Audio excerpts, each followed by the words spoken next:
മൂന്നാമത്തെ ലൈംഗിക പീഡന കേസിൽ റിമാൻഡിൽ കഴിയുന്ന രാഹുൽ മാങ്കുടത്തിൽ എംഎൽഎക്ക് ജാമ്യമില്ല. രാഹുലിനെതിരെ നേരത്തെയും സമാന പരാതികളുണ്ടെന്ന പ്രോസിക്യൂഷൻ വാദം അംഗീകരിച്ചാണ് തിരുവല്ല മജിസ്ട്രേറ്റ് കോടതി ജാമ്യം തള്ളിയത്. പ്രതിഭാഗം തിങ്കളാഴ്ച പത്തനംതിട്ട സെഷൻസ് കോടതിയെ സമീപിക്കും.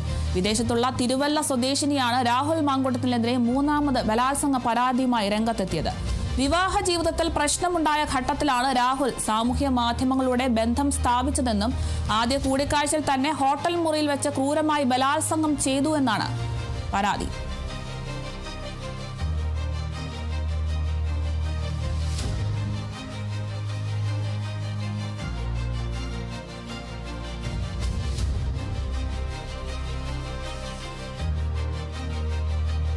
മൂന്നാമത്തെ ലൈംഗിക പീഡന കേസിൽ റിമാൻഡിൽ കഴിയുന്ന രാഹുൽ മാങ്കുടത്തിൽ എംഎൽഎക്ക് ജാമ്യമില്ല എന്നൊരു വാർത്തയാണ് എത്തുന്നത്. രാഹുലിനെതിരെ നേരത്തെയും സമാന പരാതികളുണ്ടെന്ന പ്രോസിക്യൂഷൻ വാദം അംഗീകരിച്ചാണ് ഇപ്പോൾ തിരുവല്ല മജിസ്ട്രേറ്റ് കോടതി ജാമ്യം തള്ളിയിരിക്കുന്നത്. 3 ദിവസത്തെ കസ്റ്റഡി കാലാവധിയൊക്കെ കഴിഞ്ഞ ദിവസം അവസാനിച്ചിരുന്നു.